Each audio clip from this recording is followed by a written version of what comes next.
सड़क की नल के पास औरत सारे बहस कर रहे होते हैं। हवा में मटके उड़ रहे हैं। तुझसे पहले तो मैं आई। आहा, तुझसे पहले मैं आई। अरे रुको तुम, चूल्हे पे दाल पक रहा है, एक मटका पानी तो लेने दो। अरे तुम रुको, वहाँ झूले में मेरा बेटा रो रहा है।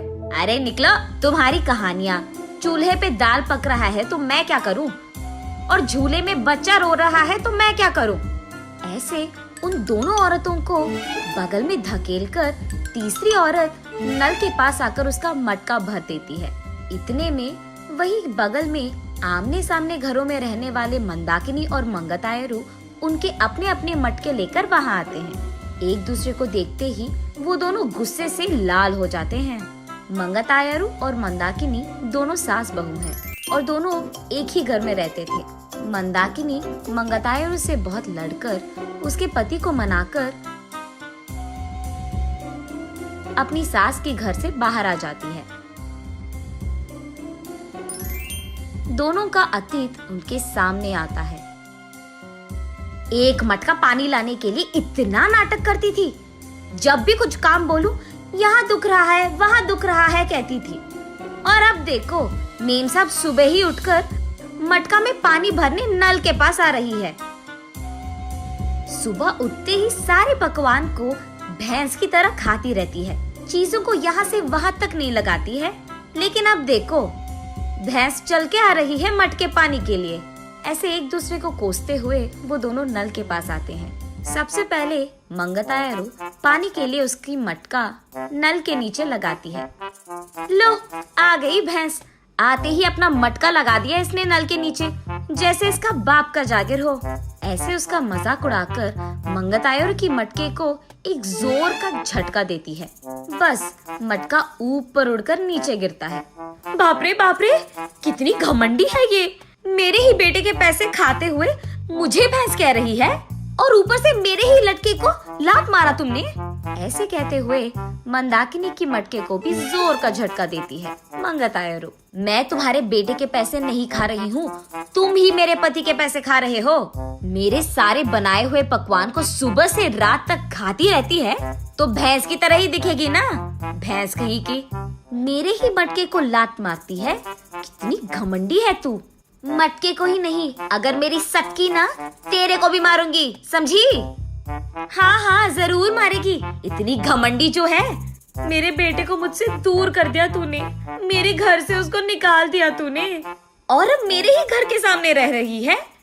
सिर्फ तेरे बेटे को ही नहीं, तुझे भी तेरे घर से निकाल दूंगी, समझी? मुझसे पंगा लेगी ना, ऐसे ही होगा। तू तो जरूर करेगी, घमंडी औरत, बंदर मुंह वाली कहीं की। तुझे देखकर ऐसा लगता है कि भैंस को कपड़े पहनाए हैं, और तू मुझे बंदर कह रही है। भैंस कहीं की मुझे भैंस कह रही है, मुझे बंदर कह रही है। ऐसे वो दोनों एक दूसरे से लड़ते हुए एक दूसरे के बाल पकड़कर लड़ते लड़ते नल के बगल में मौजूद कीचड़ में गिर जाते हैं। ये सब दूर से देख रहे बाप बेटे दोनों एक दूसरे को देख हंस पड़ते हैं। मंदाकिनी घर में सारा काम करते हुए रहती थी। उसे देख मंगतायरू, क्यों बहू, लगता है कि नल में ना पानी खत्म हो जाएगा, जाकर 2 मटके ले आ बेटी। ऐसे ऑर्डर देती थी मंगतायरू। मंदाकिनी के हाथों बनाए सारे पकवान खाते हुए वो हमेशा शिकायत करती थी कि इसमें नमक कम है और इसमें मिर्ची ज्यादा है, ये तो बहुत तीखा हो गया, ये तो बहुत मीठा है। उसके शिकायत सुनने के 2 दिन बाद तक मंदाकिनी रसोई घर का मुंह भी नहीं देखती थी, रूठकर अपना मुंह लटकाती थी। तब चुपचाप मंगतायरू को ही सारे काम करना पड़ जाता था।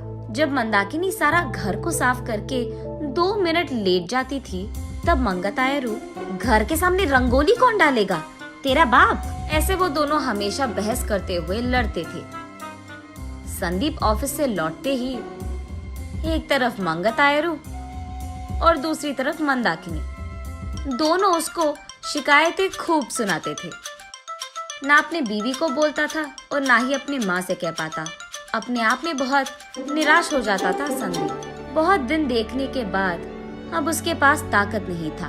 वो एक दिन अपने पिता के पास जाकर ऐसे कहता है, पापा, मैं घर से अलग होने की सोच रहा हूँ।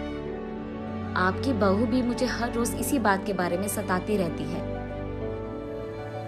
हाँ तो तुम सच में अलग हो जाओगे बेटा? तुम्हें क्या लगता है अलग रहने से इन दोनों में ममता जाग उठेगी?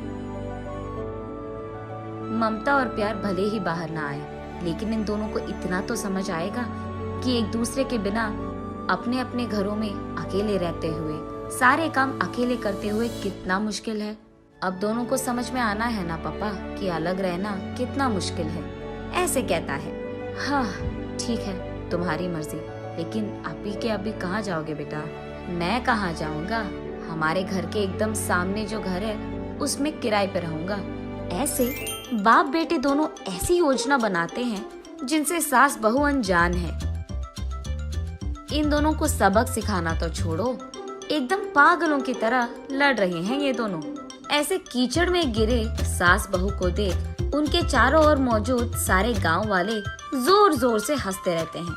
अब इन दोनों इसके बाद क्या करेंगे ये हम अगली वीडियो में जानेंगे।